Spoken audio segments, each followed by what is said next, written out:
রমাদান মাসে 20টার উপরে ফজিলাতপূর্ণ কাজ রয়েছে, যেগুলো আমাদের করার দরকার। একটা নয়, দুটি নয়, 20টা কাজ আমরা মনে করি 4-5টা।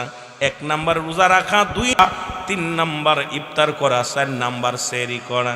মনে করি এই 4টের মধ্যে সীমাবদ্ধ রেখে দিলে মুসলমান। এইভাবে সামনে রমাদান মাস, একটু ফজিলাতপূর্ণ আলোচনাগুলো একটু জানানোর দরকার। 3টা ভাগে ভাগ করলেন আল্লাহ রাব্বুল আলামিন। 1 নাম্বার হলো রহমত। 1 নাম্বার কি? আরো জোরে বলেন কি? রহমত। 2 নাম্বার কি? মাগফিরাত। 3 নাম্বার হলো নাজাত, জাহান্নাম থেকে নাজাতের দরকার। এই 3টা ভাগ রমজান মাসে করে দিলেন। সমস্ত নেকিগুলো রব্বি কারীম বান্দারে দিয়ে দিলেন। আর রমাদান মাসের যে মাস মুসলমান, যে নেকিটুকু রব্বে কারীম নিজ হাতে বান্দারে দান করবে, যেদিন হাসরের ময়দানে দাঁড়াবে, আমার আল্লাহ রব্বুল আলামিন ডাক দে বলে, বান্দা এই নাও তোমাদের জন্য নেকিগুলো নাও। এই নেকিগুলো বান্দারে দান করবে। জোরে জোরে চিল্লায় বলো মারহাবা। আর একটু জোরে বলেন মারহাবা। আমি কয়েকটা কথা বলে আমি আলোচনার মূলধারায় যাব ফিরে। তাহলে আমরা বুঝতে হবে এই দুনিয়ার মধ্যে সুযোগ একটা পাইলাম, যে মাসে পবিত্র কুরআনুল কারীম নাজিল হলো, যে মাসে গুনাহ মাফের জন্য সমস্ত শয়তানকে আবদ্ধ করে রাখে, সমস্ত শয়তানকে শিকল বন্দি দিয়ে রাখে, জাহান্নামের দরজাগুলো বন্ধ রাখে, জান্নাতের দরজাগুলো খুলে দেয়, সেই মাসটার নাম হলো রমাদান মাস। কি মাস? জাহান্নামের দরজাগুলো বন্ধ করে দেয় কে? আরো জোরে বলেন কে? জাহান্নামের দরজাগুলো বন্ধ করে দিবে আমার আল্লাহ। জাহান্নামের দরজাগুলো বন্ধ রাখবে আমার আল্লাহ। জান্নাতের দরজাগুলো খুলে দিবে, শয়তানকে শিকল বন্দি করে রাখবে। কিন্তু মানব শয়তান, জিন শয়তান, নফ শয়তান, পৃথিবীর মধ্যে বড় বড় শয়তানগুলো, এই শয়তানগুলো আপনাকে আমাকে এমনভাবে দাগা দিবে রে মুসলমান, আপনার আমার ঈমান হরণ করে ফেলবে। জোরে জোরে চিল্লায় বলেন ঠিক কিনা? আর একটু জোরে বলেন ঠিক কিনা? আমি যে কথাগুলো সংক্ষেপে কয়েকটা উদাহরণ দিয়ে যাই, বিস্তারিত আলোচনা করার সময় তো পাবো না। 1 নাম্বার হলো যেগুলো ফজিলাতপূর্ণ রমাদান মাসে, মোট 20টা ফজিলাতপূর্ণ মুসলমান শুনে নাও। কয়টা? কোরআন এবং হাদিস দ্বারা প্রমাণ হয়, যেগুলো আমাদের একান্ত পালন করার দরকার, মানার দরকার। 1 নাম্বার হলো চাঁদ দেখে রোজা রাখা। জোরে বলেন না মারহাবা। চাঁদ দেখা এবং চাঁদ দেখে রোজা রাখা এবং রোজা ভাঙ্গা। চাঁদ দেখে ঈদ করা, চাঁদ দেখে রোজা রাখা। কিন্তু এটা তো এখন আমাদের দেশ থেকে উঠাই গেছে। এখন আমরা আগে দেখছি মুরব্বীরা, আমরা ছোট্টবেলা দৌড়াইছি চাঁদ দেখার জন্য। যেটা বলেন ঠিক কিনা? দৌড়াইছি না? সন্ধ্যা লেগে গেছে, মাগরিবের আজান হয়েছে, উপর দিক তাকায় আছি চাঁদ দেখার জন্যে। কত একটা আগ্রহ ছিল। এখন যদিও দর্শনীয় নয়, যদিও আমাদের চাঁদ দেখা কমিটি, এই হেলাল কমিটি যেটা আছে, এটা আপনার চাঁদ দেখতেছে, দেখা পর যদি রোজা রাখলে যেটা বলবে চাঁদ দেখলে এটা আমার জায়েজ আছে। তবে সবচেয়ে বিষয় হলো, যেটা হলো আমার আপনার জন্য ফজিলাতপূর্ণ বড় ফজিলাত হলো 1 নাম্বার চাঁদ দেখতে হবে, চাঁদ দেখে রোজা রাখতে হবে, চাঁদ দেখে রোজা ভাঙতে হবে। মারহাবা বলেন না? আর একটু জোরে বলেন আল্লাহু আকবার। একটু মহব্বতের সঙ্গে দুরূদ শরীফ। আল্লাহুম্মা সাল্লি আলা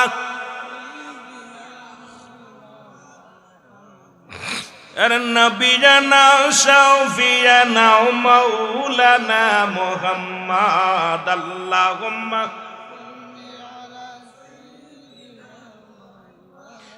নবিয়ানা শাফিয়ানা।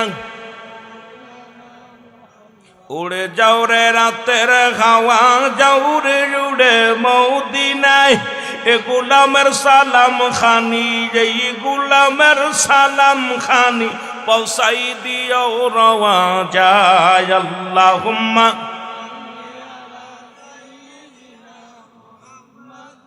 নবিয়ানা শাফিয়ানা মাও। এ ভাইরা আমার, বন্ধুরা আমার, তবু চিন্তা করবা, আজ থেকে বছরে রমাদান মাসের চাঁদটা দেখার জন্য বড় আশা করছেন কে কে? একটু হাত তোলেন। আল্লাহ কবুল করো। জোরে বলেন আমিন। আরো জোরে বলেন আমিন। রব্বুল আলামিন এই শাবান মাসটা যখন অতিবাহিত হয়ে যাবে, রমাদান মাস যখন আমাদের মাঝে আসবে, ওই চাঁদটা যেন আমাদের সবার নসিবে দেখায় দিও। রমাদান মাসের ফজিলাতপূর্ণ চাঁদটা যেন দেখতে পারি। জোরে জোরে চিল্লায় বলেন মারহাবা। আর একটু জোরে বলেন। দুই নাম্বার হলো রোজা রাখা। যেই চাঁদ দেখছেন পরের দিন থেকে রোজা সঙ্গে সঙ্গে ওই দিন রাত্রেই খাওয়া, রোজা রাখা। জোরে বলেন মারহাবা। আর একটু জোরে বলেন। এখন রোজা হলো সাবাল্যক নাবাল্যকের উপরে নয়, নাবালিকার উপরে নয়। এ যুবক, রোজার যে ফজিলাত এই পৃথিবীর মধ্যে, এই রোজা রাখতে হবে মুসলমান। রমাদান মাসে আমরা রমজান মাসের পবিত্রতা রক্ষার্থে মুসলমান 2 নাম্বার অবশ্যই রোজা রাখবেন। 3 নাম্বার হলো তারাবির নামাজ। মারহাবা বলেন। আর একটু জোরে। এখন আমার দেশের অনেক মানুষ ভুল করি। সেই ভুলটা হলো যেদিন তারাবির নামাজ মনে করি রোজার একটা অংশ। না বাবা, রোজা হলো ফরজ, তারাবির নামাজ হলো নফল। আর সুন্নাত ভালো করে শুনে নেবেন, সুন্নাত হলো তারাবির নামাজ আর রোজা হলো ফরজ। অনেক মুরব্বী আছেন এই ভুলটা করে ফেলেন, অনেক যুবকরা আছে ভুল করে ফেলেন। হয়তো একদিন তারাবির নামাজ পড়তে পারেন নাই, চিন্তা করছেন আজকে রোজা রাখবো না। মুসলমান, তারাবির নামাজটা, এই তারাবির নামাজ হলো সুন্নাত নামাজ। কারণ এই রাত্র জাগিয়া জাগিয়া যখন আপনি সিজদায় লুটিয়ে পড়বেন রব্বে কারিমের দরবারে, আমার আল্লাহর কাছে ক্ষমা চাও, মাপ চাও, দয়া ভিক্ষা চাও। এ যুবক, সুতরাং তারাবির নামাজগুলো দাঁড়ায়া দাঁড়ায়া তোমরা যখন আদায় করবে, আমার আল্লাহ পাক খুশি হয়ে অসংখ্য ফেরেশতা পাঠিয়ে দিবে জমিনের মধ্যে। যাও, অমুক ব্যক্তি সারাদিন সিয়াম ছিল, রোজা ছিল, সাধনা করেছে, জ্বালিয়ে ফুরিয়ে দিয়েছে, দেহের কাফারা স্বরূপ মুসলমান এই দেহের কাফারা দিছে, দেহের যাকাত দিছে। ওই লোকটা দাঁড়ায়া দাঁড়ায়া যখন সালাত আদায় করে, অসংখ্য ফেরেশতারা রব্বে কারিমের দরবারে প্রশংসা করে। জোরে জোরে চিল্লায়া বলা যাবে না মারহাবা। আর একটু জোরে বলেন মারহাবা।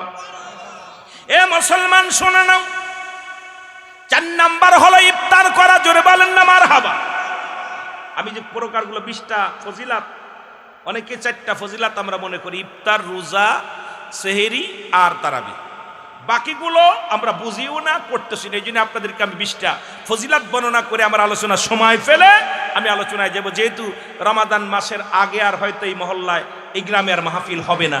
অনেক মুরব্বীরা ভুল করতেছে, অনেক যুবকরা ভুল করতেছি, এগুলো জানানোর দরকার। সবে বরাত, সবে কদর, লাইলাতুল বরাত, ঈদ মিরাজ, এগুলো গুরুত্বপূর্ণ বিষয় নিয়ে নামাজের টুকিটাকি আমলগুলো, এরপরে যেগুলো এই যেগুলো একান্ত প্রয়োজন, এগুলো নিয়ে আলোচনা আমাদের একান্ত প্রয়োজন আপনাদের বোঝানোর জন্য। যেহেতু মাহফিল দেওয়াই হলো কিছু শিকার জন্য। জোরে বলেন ঠিক কিনা? শিকার জন্য না। বাবার আমার খেয়াল করবেন। মহব্বতে দুরূদ শরীফ পড়ুন। আল্লাহুম্মা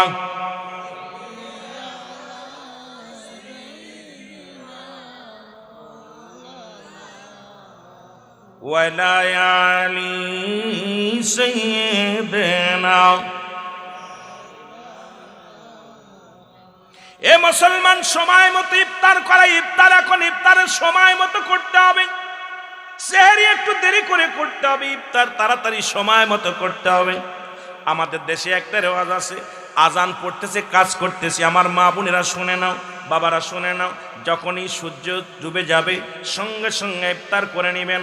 কারণ এই ইফতার গুরুত্বপূর্ণ একটা মুসলমান সুন্নাত। এটা আপনি আদায় করবেন, সুন্দর করে আদায় করবেন। কারণ আপনি ইফতারের সময় ইফতারটা একদম সময় মতো তাড়াতাড়ি বলতেই বলবেন না, আবার সূর্য ডুবার আগে খায়েন না। সূর্য যখন ডুবে যাবে, আজান পড়ে গেছে, আল্লাহু আকবার, সঙ্গে সঙ্গে ইফতার করে নেবেন। ও মুসলমান, শুনে নাও। আর সেহরিটা শেষে করবেন এই কারণে, কারণ সেহরিটা শেষে করা সুন্নাত। কারণ এমন সময় সেহরি করবেন এই মুসলমান খাওয়ার সঙ্গে সঙ্গে যেন ফজরের নামাজে জামাতের সঙ্গে আদায় করতে পারেন। জোরে বলেন না সুবহানাল্লাহ। এ যুবক বন্ধুরা শোনো, সুতরাং আমি যে কথাগুলো বলি, 4 নাম্বার হলো ইফতার করা, 5 নাম্বার হলো মুসলমান সেহরি খাওয়া, যেটা হলো শেষ ভাগে, রাতের শেষ ভাগে, একদম সময়ের শেষ ভাগে। আমরা কি করি? 3টার সময় উঠে খাইয়ে ঘুমাই পড়ি, আর ফজরের নামাজ কাজা। সেহরি খাওয়া কি? এর একটা ইবাদত। এটা সুন্নাতের ভিতর পড়ে। ফজরের নামাজ কিন্তু ফরজ। আপনি ফরজটা তরফ করে ঘুমায় গেলেন। আমার বাবারা, আমার এই ভুলটা আমরা অনেকে করি। রাসূল বলছে তোমরা ইফতার করো সময় মতো, সেহরি করো একটু দেরি করে। সুতরাং যখন সেহরি করবা একটু দেরি করে উঠবা, উঠিয়ে যদি ওঠো আগে, উঠার পরে তুমি কি করো, 2 রাকাত তাহাজ্জুদের নামাজ পড়ো। নামাজটা পড়িয়া ঠিক 3টার সময় মুসলমান সবে সাদেক যখন শুরু হয়ে যাওয়ার আগ পর্যন্ত ওই 3টার সময় দুনিয়া সৃষ্টি করেছে, 3টার সময় কুরআনুল কারীম নাজিল হয়েছে। ওই সময় দয়াল নবী রাসূল পাক সাল্লাল্লাহু আলাইহি সাল্লাম দুনিয়ার মধ্যে আগমন করেছে।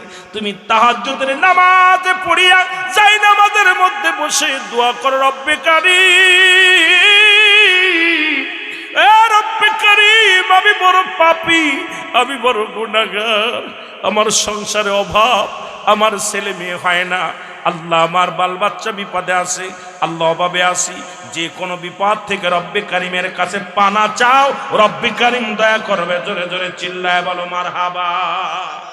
আর একটু জোরে বলেন না মারহাবা। এ মুসলমান গভীর মনোযোগ। এ আমার ভাইয়েরা আমার, এই সময় ইফতারের 5 নাম্বার হলো ইফতারের আগে দোয়া করা। যখন ইফতার করবেন এই সময়টা দোয়া আল্লাহ কবুল করে। ইফতারের আগে 10টা মিনিট আগে বসবেন। অনেক আমরা এই যে ভুলটা করি, আমি যে ভুল বোঝানোর জন্য শুধু ফজিলাতপূর্ণ কথাগুলো বুঝায় দিয়ে যাই সংক্ষেপে আপনাদেরকে। অনেক সময় দেখা যায় ইফতারের সময় দৌড়াদৌড়ি করে দৌড়ে ইফতার করা শুরু করি, নারে বাজান না। কারণ আল্লাহর দরবারে এই ইফতার সামনে নিয়ে যখন বান্দা খানা সামনে নিয়ে খায় না, নাড়াচাড়া করে, রব্বে কারিম খুশি হয়ে ফেরেশতাদের ডাকতে বলে, ফেরেশতারা তাকায় দেখো রে, অমুক গ্রামে অমুক ব্যক্তি খানা সামনে নিয়ে সারাদিন ক্ষুধার্ত বুঝতে আছে, এত বড় নিয়ামত পায় কালে দেয় না।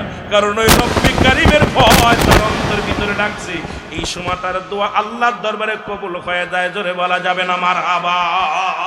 সুতরাং একটু ছোট পারলে দোয়া করবেন, হাত উঠায়, রব্বানা যালামনা আনফুসানা ওয়া ইল্লাম তাগফির লানা ওয়া তারহামনা লানাকুনান্না মিনাল খাসিরিন। যদি আরবি না পারেন বলবেন, আল্লাহ আমারে তুমি মাফ করে দাও, জীবিতদের মাফ করে দাও, মুর্দাদের মাফ করে দাও।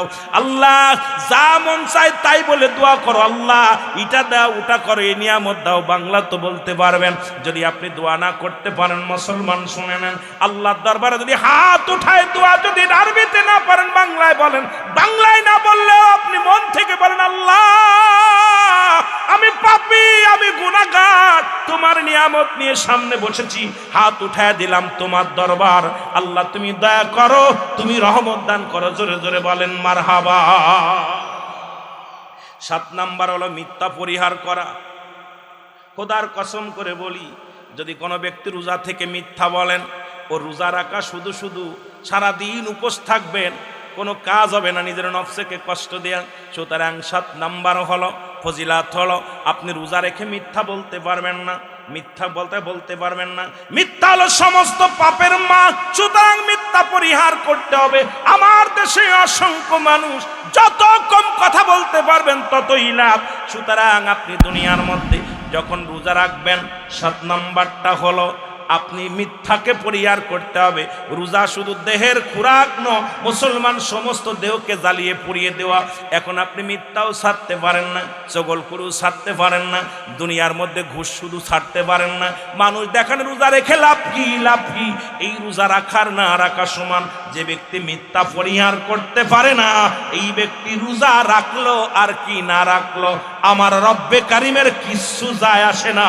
কারণ ওই ব্যক্তির জামিনদার রব্বে কারিম হবে না, ওই ব্যক্তির জামিনদার আমার নবী হবে না। সুতরাং আপনাদেরকে বলে যায়, যারা রোজা রাখবেন দয়া করে মিথ্যা কথা পরিহার করতে হবে। সবাই রাজি আছেননি? রাজি আছেন? এ আমার ভাইরা, আমার বন্ধুরা, আমার গভীর মনোযোগ। এ মুসলমান, মুসলমান গভীর মনোযোগ। এইগুলো আমাদেরকে বুঝতে হবে আগে। আমরা ঝগড়াঝাটি, ও মুসলমান 8 নাম্বার হলো ঝগড়াঝাটি করা যাবে না। আমাদের দেশে অনেক মা বোনেরা বাবারা আছে, দেখা যায় অনেক ফ্যামিলিতে আপনার ইফতারের টাইমে ঝামেলা, শয়তান এসে বেশি আগ্রহ করে। একটু বলতে পারেন, হুজুর একটু আগে তো বললেন শয়তানকে বেঁধে রাখে শিকল দিয়ে। দেখুন এই শয়তান আসে কথা, আসল শয়তান বেঁধে রাখে, কিন্তু মানব শয়তান এইটারে বানতে পারে নাই, নফস শয়তান বানতে পারেন, ইবলিস শয়তানের পায়ে শিকল দেওয়া আছে, কিন্তু এই মানব ছাড়া জীবন শয়তানের আশপাশে চলছি। দেখা যায় ইফতারের সময় অনেক মুরব্বী আছে, অনেক ছেলে মেয়েরা আছে, ঝামেলা বেঁধে যায়, ওই সময় পিটাপিটি কিলাকিলি গুড়াগুড়ি বকাবকি কাজাকাজি লেগে যায়। জোরে বলেন ঠিক কিনা? রাসূল বলছে খবরদার রোজা রেখে কখনো ঝগড়াঝাটি করবেন না। ঝগড়াঝাটি হয়েছে, আপনি বলবেন ভাই আমি রোজা আছে, এক কথা আপনাকে গালি দিছে, ভাই আমি রোজা। একজন পায়ে পাড়া দিয়ে জুন ভাই আমি রোজা আছে, এক কথায় বলে দেবেন ভাই আমি এখন রোজা। সুবহানাল্লাহ বলেন না। ঝগড়াঝাটি করলে রোজা রাখা আর না রাখা, ওই না খেয়ে থাকা আর রোজা না রাখা একই সমান সওয়াব হবে, কারণ ওইটা কাজ হইব না। সারাদিন আপনার নফসের কষ্ট দিলেন, সারাদিন আপনি কি করলেন? নফসের কষ্ট দিলেন। এ মুসলমান শুনে নাও, রোজার 7 নাম্বার হলো নিজে ইফতার করবেন, অন্যকে ইফতার করাইবেন তৃপ্তি সহকারে। আপনি যা পারবেন। আপনি এখন আমাদের দেশে আর একটা বিপদ আছে, যদি আপনার ইফতার করায় মনে করে আমার রোজাটা নিয়ে যাচ্ছে, ঠিকই না? এরকম কিছু অশিক্ষিত মানুষ আছে, ওদের ধারণা যদি একটু খাওয়ায় চিন্তা করে আমার রোজাটা মনে হয় উনি নিয়ে যাচ্ছে, দেওয়া যাবে না। আমরা দেখছি অনেক মুরব্বীরা বাড়ি থেকে খেজুর নিয়ে আসে, খেজুর এনে কোমরে থই, এটা খাইয়ে তাই রোজা ভাঙ্গেছে। পরের বাড়ি খাইতে গেলে দাওয়াত দিলে পানি খায়া খেজুরটা খাইয়া রোজা ভাঙ্গে, যে না ওরে রোজা দেওয়া যাবে না। খোদার কসম আপনার রোজা থেকে কিঞ্চিত পরিমাণ অংশ কমানো হবে না, আপনার সব পরিপূর্ণ থাকবে। আর আপনাকে যিনি ইফতার করাইবে আল্লাহ রাব্বুল আলামিন উনার দ্বিগুণ সব আল্লাহ তার আমল নামায় দিবে। জোরে বলেন না সুবহানাল্লাহ, আর একটু জোরে বলেন। তবে সাধ্য মতো ভালো করে তৃপ্তি সহকারে খাবেন, সাধ্য মতো। এখন আপনাকে বললাম ভালো মন্দ খাওয়াইতে আপনার তৌফিক নাই, আপনি যা পারছেন সাধ্য মতো আদবের সঙ্গে ভালোবেসে মহব্বত করে তাকে ইফতার করাবেন। ওই ইফতারটা করানোর পর আপনি ওই ব্যক্তি সারাদিন রোজা রেখে যে সওয়াব অর্জন করছে দ্বিগুণ সওয়াব আপনাকে আল্লাহ দান করবে, তবে উনার থেকে কিঞ্চিত পরিমাণ নেওয়া হবে না। সুবহানাল্লাহ বলেন না, কথা কি বোঝেন? সুতরাং রোজাদারের ফজিলত যে কত পরিপূর্ণ, আল্লাহ পাক কত নিয়ামত দান করছে, আমরা না বুঝার কারণে অনেকেই ভুলটা করে থাকি। খবরদার, আপনি দাওয়াত দিলে যাবেন, দাওয়াত খাবেন, তবে আবার রোজা না থেকে খায়েন না। আমাদের অনেক যুবকরা আছে সারাদিন রোজা রাখে না, ইফতারের সময় হইলে যদি দাওয়াত হয় যাই আগে সামনের কাতারে বসে। আছে না এরকম কিছু? ও তো রোজা রাখছিল না, খাওয়ানো সব আছে, কিন্তু রোজাদারের সঙ্গে বেয়াদবি হয়ে যাবে যদি এই সময়টা আপনি মেহমানদারি করেন, তাদের মেহমানদারি করেন, মাঝে মাঝে আপনিও খান। এতে আপনার সওয়াব হবে কি? একজন রোজাদারকে আপনি মেহমানদারি করতেছেন, তাকে আপ্যায়ন করতেছেন, একটু পানি আগায় দিচ্ছেন, একটু আপনি খুরমা আগায় দিচ্ছেন, তারা সাহায্য করলেন, এতে আপনার সওয়াব হবে, আপনি খান, সমস্যা নেই। কিন্তু অনেক দেখা যায় রোজাদারে খেদমত করে, ও বয়া বয়া খায়। কতক্ষণ ঠিক কিনা? এগুলো পরিহার করতে হবে আমার বাবারা। সুতরাং আমাদেরকে বুঝতে হবে, আমার বাবারা, আমার অন্য মানুষকে কি করতে হবে? ইফতার করাইতে হবে। এটা সব বহু ফজিলাত, কারণ পৃথিবীর মধ্যে মানুষ অন্ন দান করার উপরে সব নাই। আপনি অন্ন দান করবেন, মানুষকে তৃপ্তি সহকারে খাওয়াইবেন, খাইয়ে আলহামদুলিল্লাহ বলবে, শুকরিয়া আদায় করবে কার? আরো যারা বলেন কার? আল্লাহ। এ আমার ভাইয়েরা, আমার বন্ধুরা, আমার 10 নাম্বার হলো কুরআনুল কারীম। এই রমজান মাসে কুরআনুল কারীম নিজেও পড়বেন, অন্যকেও পড়াবেন, কারণ এই কুরআনুল কারীম নাজিল হয়েছে রমজান মাসে। এইটার তালিম দিবেন। আপনি যেটুক পারেন ছেলেদেরকে ডাক দিবেন, আপনার নাতি ছেলেরা ডাক দিবেন, বলবে আলিফ বা তা সা, একটা করে হরফ পড়লেই অন্য মাসে যদি মুসলমান 10টা নেকি হয়েছে, এই মাসে 70টা নেকি হবে একটা হরফ পড়লে। আপনি যেটুক পারবেন সেটুক তালিম দিবেন, আপনার সন্তানের তালিম দিবেন, আপনার ভাইয়ের তালিম দিবেন, নিজেও পড়বেন। কোরআনকে যদি কিছু পড়তে না পারেন বুকের মধ্যে টেনে ধরবেন, এইভাবে বুকের ভিতরে করবেন, চুমা দিবেন, কোরআনকে চুমা দিবেন, চোখের মুখে লাগাবেন। কোরআনকে ভালোবাসার কারণে ইয়াউমুল কিয়ামতের ময়দানে এই কোরআন আপনার জন্য সুপারিশকারী হয়ে যাবে। এই কোরআনের একটা হরফ পড়লে 10টা নেকি। আপনার নাতি ছেলে, আপনার আপনজন যারা আছে তাদেরকে নিজে শিক্ষা দিবেন। নিজে যদি নাও পারেন বয়া ওই কোরআনটার আগে বলছি বুকের সঙ্গে ধরবেন, ফজরের নামাজটা পড়ে বুকের সঙ্গে ধরবেন, ধরে মহব্বত করবেন, মহব্বত করে চোখের পানি ছেড়ে দিবেন। আমার বাবারা, আমার আল্লাহ এই কোরআনটা আমার ভিতরে ঢুকাইতে পারি নাই, তবে মহব্বত ঢুকাইছি। রব্বে কারীম, তোমার কোরআনকে তাজিম করি, তোমার কোরআনকে সম্মান করি। আল্লাহ কোরআনের ভালোবাসার কারণে এই কোরআন একদিন আপনার সুপারিশের জন্য তো মায়া করছে, বুকের মধ্যে ধরে চুমা দিছে, আমাকে ধরে মুখে লাগাইছে, আমাকে ধরে বুকের মধ্যে ধারণ করেছে। এই জন্য এই মাসে বেশি বেশি কোরআন পড়বেন, অন্যকে কি করবেন, তালিম দিবেন, যেন একটা হরফ যদিও পড়াইতে পারেন, এর জন্য আল্লাহর দরবারে প্রচুর পরিমাণ ফজিলাতপূর্ণ হবে মুসলমান, নেকি হবে। জোরে জোরে চিল্লায় বলেন মারহাবা। আর একটু জোরে জোরে চিল্লায় বল আল্লাহু আকবার। আরো জোরে চিল্লায় বলেন আল্লাহু আকবার। 11 নাম্বার হলো, এ মুসলমান, 11 নাম্বার হলো দান খয়রাত করা লাগবে। এই মাসে বেশি বেশি দান করবেন। রমজান মাসে কি করবেন, দান করবেন, যেটুক পারবেন সাধ্য মতো দান। পারলে অসহায়ের পাশে দাঁড়াবেন, একটা খুরমা কিনে দিবেন, একটা খেজুর কিনে দিবেন, যদি না পারেন 20 টাকা দিলেও দিবেন, এক মুষ্ঠ খাবার দিবেন, 1 কেজি চাউল দিয়ে সাহায্য করলেও সাহায্য করবেন। কারণ এই মাসটা এত পরিমাণ ফজিলাতপূর্ণ মাস। অন্য মাসে একটা কাজ করলে একটা নেকি বা 10টা নেকি, এই মাসে 70 গুণ বাড়িয়ে দেবে আমার আল্লাহ। সুতরাং এই মাসে আমার নবীজি বলছে বেশি বেশি দান খয়রাত করতে হবে। কিন্তু এই মাসটার যত দান করবেন ততই উপকৃত হবেন, ততই লাভবান হবেন, ততই নেকির কাজ পাবেন, ততই আল্লাহর দরবারে আল্লাহর কাছে আপনি মুসলমান প্রিয় হতে পারবেন। এই জন্য এই মাসটা বেশি বেশি দান খয়রাত করবেন। জোরে জোরে বলেন না মারহাবা। দান করবেন নি, কথা কোন পারবেন? যা পারবেন তাই করবেন দান, যেটুকু পারেন। নিজে নেওয়ার চিন্তা করবেন আর দেওয়ার চিন্তা করবেন, খালি গুনাহ মাফের জন্য, আব্বা মার জন্য শুয়ে আছে কবরে, তাদের জন্য, খালি নেকির জন্য। আল্লাহ এই কাজটা করতেছে, আমার আব্বা মারে তুমি সব দাও, আল্লাহ আমার আব্বা মারে সুখে রাখো। জোরে বলেন না মারহাবা। আর একটু জোরে বলেন মারহাবা। এ মুসলমান শুনে নাও, এই কাজটা আমরা অনেকেই মুরব্বীরা ভুল করে, এইটা খুব গুরুত্ব। 12 নাম্বার হলো মিসাক করা। আপনি 5 ওয়াক্ত নামাজের সময় মিসাক করবেন, কারণ আপনার গালের যে দুর্গন্ধ, অনেকে কয় দুর্গন্ধ আল্লাহর কাছে কপাল পুরা হন। রাসূল পাক সাল্লাল্লাহু আলাইহি সাল্লাম নিজে মিসাক করছে, সাহাবীরা করছে। আপনি যখন রোজা থেকে আসতে 2টা ডলা দিয়ে 3টা সেটা ডলা প্রতি 5 বার, না পারলেও 3 বার 4 বার মিসাক করবেন। অনেকে কয় রোজা থেকে মিসাক করলে বিরাজ করা যাবে না। মিসাক করবেন, ওই গুল দিয়ে আবার ডলা দিয়েন না, কথা বুঝছেন? গুল দিয়ে আবার ডলা দিয়ে, অনেকে গুল আছে মহিলারা হাতের পরে 1 কেজি নিয়ে ডলা দিল, হুজুরি তো আবার মিসাক করতে কইছি, ডলা দিতে বিপদের মধ্যে আছি। ধরে বলেন ঠিক কিনা? এখন টুথপেস্ট নিয়ে ডললো, সারাদিন ভরে এরম ডলাডলি করলো না। মিসাক করতে হবে, যেটা জয়তুনের ডাল দিয়া, বা আপনি ধরো কিছু না পান, একটা আষ্টাল বা একটা ইসের যেটা দুর্গন্ধযুক্ত না, মুক্ত, এটাকে আপনি ব্যবহার করবেন। 5 ওয়াক্ত নামাজের সময় মিসাক করবেন, এটা করা সুন্নাত। রাসূল পাক সাল্লাল্লাহু আলাইহি সাল্লাম বলছে তোমরা রোজা রেখেও বেশি বেশি করে মিসাক করবা। জোরে বলেন না মারহাবা। আর একটু জোরে বলেন মারহাবা। করবেন তো মিসাক। অনেকের গালে গন্ধ জ্বলে নামাজ পড়া যায় না। ফজর এই সময় দাঁড়ায় কাতারে, সুবহানাল্লাহিল আযীম কয়, সুবহানাল্লাহিল আলা কয়, আর গাল দিয়ে বক বক করে গন্ধ বের। পাশে যে নামাজ পড়ে ও কয় নাক ঠেসে ধরবে না, সূরা কিরাত পড়বে, বিপদের মধ্যে আছে। জোরে বলেন ঠিক কিনা?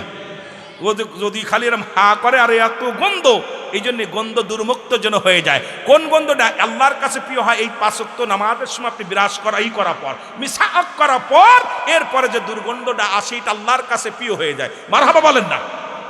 কিন্তু আপনি মুখও ধুলেন না, বিরাসও করলেন না, সারাদিন খালি ঘুমাইলেন, ঘুমাই একদম নামাজের সময় যাও 2-1 ওয়াক্ত গিলেন, আপনার দুর্গন্ধে পাশে যারা নামাজ পড়ে এদের নামাজ ছুটে যায়। অনেক সময় দেখছি গন্ধে আপনারা হয়তো নামাজ যারা বেশি পড়েন তারা হয়তো খেয়াল করবেন, দেখবেন অনেক মানুষের এত দুর্গন্ধ গালে। এখন ওরা কইলে কই আল্লাহ তো পছন্দ, আর আল্লাহ পছন্দ করতে বিরাজ করছস, করিস নি, গালে তো জোর করে গন্ধ বানাইছস। জোরে বলেন ঠিক কি না? গন্ধ করছেন কি? এই জন্য আপনাদেরকে বলবো আপনারা মিসাক করবেন, এটা সুন্নাত। সুবহানাল্লাহ বলেন না। আরো জোরে বলেন। এই যে আমি জানাই দিচ্ছি, আমি 20টা ফজিলাত আপনাকে জানানোর একটাই কারণ, আমি আর সুযোগ পাবো না আপনাদের মাঝে আর হয়তো আসার। এই জন্য হঠাৎ করে আমি লাইনে ওদিকে আব্বা মার ওয়াজ করতে যে হঠাৎ করে আবার চলে আসলাম এদিকে, যে মাহে রমাদান মাস সামনে, একটু যদি ফজিলাতপূর্ণ কিছু কথা বলতে পারি, এই যেগুলো অনেকেই বিরাজ করি না, খাওয়ার পরে এ করি ও করি, অনেক ভুলের মধ্যে আসি, এইগুলো আমাদেরকে আগে শুধরানোর জন্য আলোচনা আনতে হবে। এই জন্য আমাদেরকে এখানে একটা বিদ্যালয়, আমরা শিক্ষক, আপনারা ছাত্র, যদিও আপনারা বড় আমার সাথে শিক্ষিত বেশি, তবে আমি এখন চেয়ারে বসেছি, এখন আলোচনা করতে, এখন আপনাদের শিক্ষক হয়তো আমার সাথে বেশি ভালো জানেন, আপনারা আমরা চাইতে মাসলা মাসাইল বেশি ভালো জানেন। তবুও এখন আমি যেহেতু বলতেছি এগুলো শুনতে হবে, যদি এটা ভুল হয় আপনারা মাইনাস করে দিবেন, আর যদি সঠিক হয় অবশ্যই পালন করার চেষ্টা করবেন। জোরে বলেন ঠিক কিনা? আমার ভাইয়েরা, আমার বন্ধুরা, আমার গভীর মনোযোগ মুসলমান শুনে নাও। 13 নম্বর হলো আমার মুসলমান উমরা করা। কি করা? উমরা করা। এই মাসে যাদের সাধ্য আছে মদিনা যাইতে পারলাম না রে আমি, আরো জোরে বলেন, মদিনা যাইতে পারলাম না রে আমি অসহায় তাই এত দূরে রই, আমি অসহায় তাই এত দূরে রই, দূর থেকে সালাম জানাই, বলো দূর থেকে নাই মদিনা যাইতে পারলাম না, মদিনার নাম কত মধু,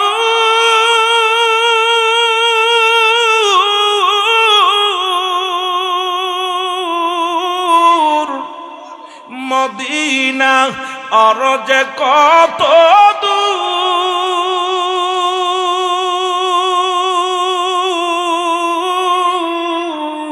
ওই মদিনার পথের ধুলি মাখতে পারলাম না, মদিনা যাইতে পারলাম না, মদিনা। আল্লাহ রাস্তায় যাদের সাধ্য আছে, সম্পদ আছে, নেশাব পরিমাণ মাল আছে, দয়া করে উমরা করে আসবেন। উত্তম হলো, ফজিলাত হলো মাহে রমাদান মাসে উমরা করতে হবে। মারহাবা বলেন না? এ আমার ভাইয়েরা, আমার বন্ধুরা, আমার রাসূল বলছে এই মাহে রমাদান মাসে যার অর্থ আছে, যাবার মতো, আসার মতো ক্যাপাসিটি আছে, সেজন্য অবশ্যই আমি নবীর রওজা পাকে আসে, আমি নবীর কাছে আসে। সুতরাং আমরা মক্কা মদিনা দেখে আসব।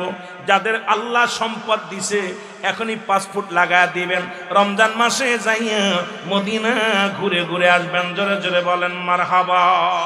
আর একটু জোরে বলেন। মুসলমান 14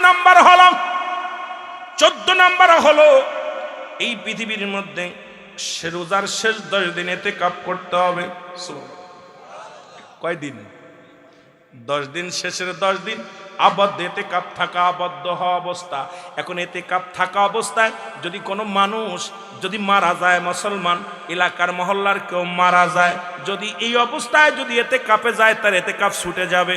এখন আমাদের দেশে দেখি ইতিকাফ করে আর পাড়ায় পাড়ায় ঘোরে, ইতিকাফে বইয়া দেখি রে মুসলমান আবার বারান্দায় গল্প করে। বারান্দায় গল্প না করলে মজা লাগে না। এই ইবাদতটাও কিন্তু বন্ধ হয়ে গেছে আমার সমাজে। ইতিকাফে শব্দের অর্থ আবদ্ধ থাকা, এমন ভাবে থাকতে হবে আপনি যেন মৃত্যু হয়ে গেছেন। এই 10টা দিন দুনিয়ার জল্পনা কল্পনা দূর হয়ে যাবে। মসজিদে বা বাড়ির মধ্যে, আপনি ঘরের মধ্যে মেয়ে ছেলে হলে ঘরের মধ্যে, আপনি মসজিদের মধ্যে স্পেশাল ইবাদত করবেন। এই 10টা দিন আমার নবীজি নিজে থাকছে, সাহাবীরা থাকছে, ইতিকাফে থাকতে হবে রে মুসলমান। এখন আমার দেখা মতে ইতিকাফ কিনে মানুষরা কি নিজেরা থাকি না, আবার যাও থাকে বয়া বয়া গল্প করে, বয়া বয়া গল্প মোবাইলে ফলো করে। মুসলমান মোবাইলে আবার লুডু খেলে। এই বদমাইশ, মসজিদের বয়া বয়া লুডু খেলিস, মসজিদের ভিতরে বয়া বয়া ইতিকাফের নামে ভ্রকবাজি করিস। কারণ ইতিকাফ আবদ্ধ থাকা কালীনই যদি কোনো মানুষ মারা যায়, ওই মরা মানুষের জানাজায় যদি শরীক হয় ওই মহল্লায়, ওর ইতিকাফ ছুটে যাবে। সুতরাং মসজিদের মধ্যে বই আবদ্ধ দেয়া, গল্প করে, গুজব করে, বইয়া বই আড্ডা মারে, ফাজলাই মারে, ইতিকাফে রয়েছে। একমাত্র ইতিকাফ থাকাকালীন যদি গোসল যদি নির্ধারিত 4-5 দিন পরে যদি করে সবচেয়ে উত্তম। প্রতিদিন গোসল করাও এটা দূরত্ব নয়, কারণ যদি শারীরিকটাকে দেখতে হবে, বারণই যাবে না, আবদ্ধ থাকতে হবে। কিন্তু আমার দেশের ইতিকাফটা উঠে গেছে, এখন ওই টাকা দিয়ে কিনে ফেলে। জোরে বলেন ঠিক কিনা? আমার ভাইরা, আমার বন্ধুরা, আমার গভীর মনোযোগ।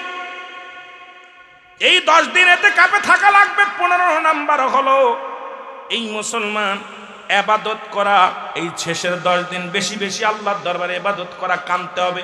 এই 10 দিন বাজারঘাট করার জন্য না, শুধু ঈদের মার্কেট করবেন, জামা কিনবেন, পাঞ্জাবি কিনবেন, সেমাই কিনবেন, রুডুস কিনবেন, এই কেনাকাটার দিন 10 দিন নয়। এই 10টা দিন হলো বেশি বেশি কানতে হবে, বেশি বেশি মসজিদে যাইতে হবে, বেশি বেশি দোয়া করতে হবে, বেশি বেশি নামাজের মধ্যে নফল নামাজ পড়তে হবে, বেশি বেশি চোখের পানি ছাড়তে হবে, বেশি বেশি আব্বা মার কবরের কাছে যাইতে হবে। কিন্তু এই শেষ 10 দিন বেশি বেশি আল্লাহর দরবারে কানতে হবে। মাগফিরাতের মুসলমান নাজাতের এই 10টা দিন ঘুরে ফেরানোর জন্য নয়, বাজার করার জন্য নয়, মার্কেট করার জন্য নয়। দেখা যায় আমার দেশে এই 10 দিন মুসল্লি কমে যায়, খালি বাজার বাজার, জামা কাপড় নিয়ে ব্যস্ত। ও মুসলমান শুনে নাও, আমার নবীজি বলছে এই শেষের 10 দিন বেশি বেশি করে চোখের পানি ফেলবা, বেশি বেশি করে কাঁদবা, বেশি বেশি করে আল্লাহর দরবারে ফরিয়াদ করবা। ঘোষণা কার? আমার নবীজির। জোরে জোরে চিল্লায়া বলা যাবে না মারহাবা। এ আমার ভাইরা, আমার বন্ধুরা, আমার 16 নাম্বার হলো রাতে ইবাদত করো বেশি বেশি করে। 16 নাম্বার হলো রাত্রে ইবাদত করতে হবে বেশি। সুবহানাল্লাহ বলেন না। এই 10টা দিন বেশি বেশি ইবাদত করতে হবে, বেশি বেশি ইবাদত বন্দেগী করবা রব্বে কারীমের দরবারে। আমার মুসলমান গভীর মনোযোগ। সুতরাং এই 10 মুসলমান, এই 16 নাম্বার হলো মুসলমান বেশি বেশি করে রাতের বেলা ইবাদত করো, সারা রাত ভরে কাটিয়ে দাও জেগে জেগে, সারা রাত কান্দো, সারা রাত নামাজের মধ্যে কাটিয়ে দাও, সারা রাত মুনাজাতের মধ্যে কাটিয়ে দাও, সারা রাত ইবাদতের মধ্যে কাটিয়ে দাও, সারা রাত বন্দেগীর মধ্যে কাটিয়ে দাও। যদি আল্লাহকে পাইতে চাও, রসুলকে খুশি করতে চাও, সারা রাত তুমি ইবাদত বন্দেগীর মধ্যে কাটিয়ে দাও। মুসলমান শুনে নেন, 17 নাম্বার হলো সাদকাতুল ফিতরা, যেটা দুনিয়ার মধ্যে 17 নাম্বার। আপনাদের ফিতরা আছে যেটা সাদকাতুল ফিতরা, এটা অবশ্যই অবশ্যই অবশ্যই অবশ্যই পরিশোধ করতে হবে। এই শেষের 10 দিনের মধ্যে ঈদের আগ দিন পর্যন্ত মুসলমান ঈদের চাঁদ উঠার আগ পর্যন্ত আপনার ছেলে মেয়ে যত সদকা আছে মুসলমান, সাদকাতুল ফিতরা যেটা সরকার নির্ধারণ করবে। এখন তার ওই আমাদের ইন্ডিয়া কোথায় মুসলমান সৌদি আরবের সঙ্গে মিলাইতে পারি না। আপনার যত সাদকাতুল ফিতরা আছে এগুলো আপনার ফ্যামিলির সবার সাদকাতুল ফিতরা আপনি অবশ্যই অবশ্যই পরিশোধ করতে হবে। আল্লাহ যেন আমাদের বুঝা এবং আমল করার তৌফিক দান করে। জোরে বলেন ঠিক কিনা। 18 নাম্বার হলো মুসলমান, 18 নাম্বার হলো আল্লাহর কাছে ক্ষমা চা এবং জাহান্নাম থেকে মুক্তি। আল্লাহুম্মা জিন্নি মিনান নার, আল্লাহুম্মা জিন্নি মিনান নার। এই 10টা দিন শুধু কাঁদবেন আর বলবেন আল্লাহুম্মা জিন্নি মিনান নার। আল্লাহ তুমি জাহান্নাম থেকে বাঁচাও, আল্লাহ তুমি জাহান্নাম থেকে বাঁচাও। আমার বাবারা, আমার গভীর মনোযোগ। আজকে আমরা কয়টা মানুষ কান্দি আল্লাহর দরবারে, তো কান্নায় ভুলে গেছি। আমাদের তো চোখে পানি আসে না, চোখের পানি আল্লাহর কাছে সবচেয়ে প্রিয়। রব্বে কারীমের দরবারে কোন বুড়া মানুষ যখন হাত উঠায় ডাকতে বলে রব্বে কারীম, আমার ভরসা কেবল তুমি। কোন যুবক যখন হাত উঠায় কান্দে ডাকতে বলে আল্লাহ আমার ভরসা কেবল তুমি। কোন মা যদি হাত উঠায় ডাকতে বলে আল্লাহ আমার ভরসা কেবল তুমি। আল্লাহ জাহান্নাম থেকে আমাদের বাঁচাও। সুতরাং আপনি আমি জাহান্নাম থেকে মুক্তি চাইতে হবে মুসলমান। শুনে নাও, শুনে নাও, ও মুসলমান শুনে নাও। এ মুসলমান শোনো, গভীর মনোযোগ। ও যুবক, 20 নাম্বার হলো ও মুসলমান যারা প্রতিবেশী আছে, এই প্রতিবেশীর মধ্যে ঈদের আনন্দ আসতেছে, তাদের সুখ দুঃখ ভাগ করে দেওয়া। কারণ তারাও যেন সুখে থাকে, তারাও যেন আনন্দে থাকে। কারণ তাদের জন্য চাহিদা, এমন চাহিদা থাকতে পারে একটা বাচ্চার। এমন আছে ভ্যান চালক বাবা, এমন আছে রিক্সা চালক বাবা, একটা পাঞ্জাবি কিনে দিতে পারে না, একটা জামা কিনে দিতে পারে না। আপনি সাহায্য বেশি বেশি করে তাদের পাশে একটা দান করলেন, এটার জন্য আল্লাহ খুশি হয়ে যায়। আমার আল্লাহ রাব্বুল আলামিন খুশি হয়ে যায়। মুসলমান শুনে নেন, এই জন্য প্রতিবেশী যারা আছে তাদের জন্য আপনারা সাহায্যের হাত বাড়াইতে হবে। মুসলমান শুনে নাও, 20 নাম্বার হলো গুনাহ। মুসলমান গুনাহ মাপের জন্য আল্লাহ দরবারে ফরিয়াদ করবে চোখের পানিগুলো ফেলায়া ফেলাইয়া। মুসলমান আল্লাহর কাছে পানাহার চাই, পানা চাইবেন, আল্লাহ আমাকে তুমি গুনাহ থেকে মুক্ত দাও, আল্লাহ জাহান্নাম থেকে বাঁচাও, গুনাহ থেকে মাফ চাইবেন, আল্লাহ আমাকে তুমি গুনাহ থেকে বাঁচাও, সগীরা গুনাহ থেকে বাঁচাও, কবিরা গুনাহ থেকে বাঁচাও। আল্লাহ আমাদের জীবনের শেষ পর্যন্ত তোমার কাছে ফরিয়াদ করি রব্বে কারীম। ও রব্বে কারীম, এই মায়ের রমাদান মাস সামনে আসতেছে, আল্লাহ এই রমাদান মাসের ফজিলাত আমরা যেন রমাদান মাসের পবিত্রতা রক্ষা করতে পারি। সকল বলুন আমিন। আর একটু জোরে বলেন আমিন, আর একটু জোরে বলেন আমিন। আল্লাহ যেন সেই তৌফিক দান করে। আমার বাবারা, আমার এই মাসটা আগেই বললাম 3টা ভাগে ভাগ করেছে রহম। নাজাত চাইবেন, আপনি নিজেও নাজাত চাইবেন, অন্যদেরও নাজাতের জন্য আল্লাহর দরবারে ফরিয়াদ করবেন। আল্লাহ যেন আমাদের সবাইকে মাফ করে দেয়। জোরে জোরে বলুন আমিন। মহব্বতের সঙ্গে দুরূদ শরীফ পড়েন আল্লাহুম্মা।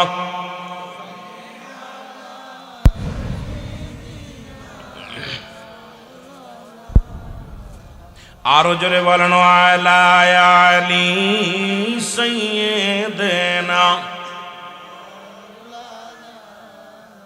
ওরে আজ না হয় কাল, তুমি আজ না হয়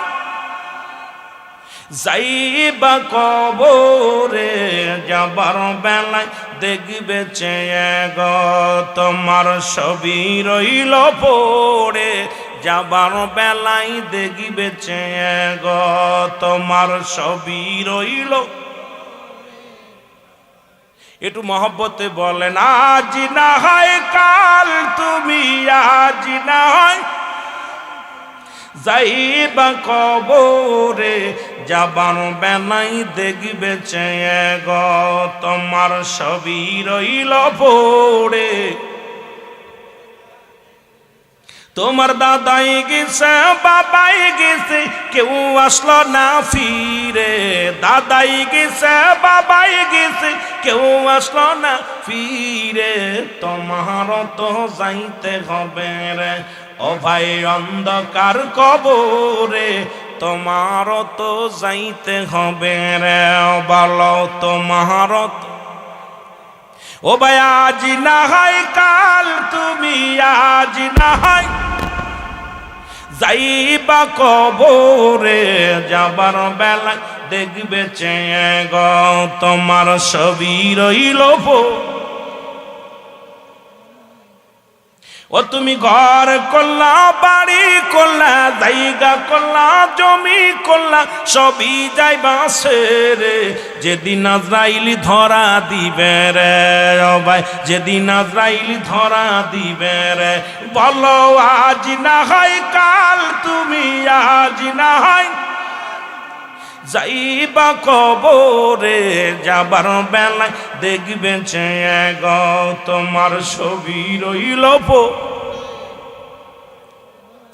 এ দুনিয়ার মুসলমান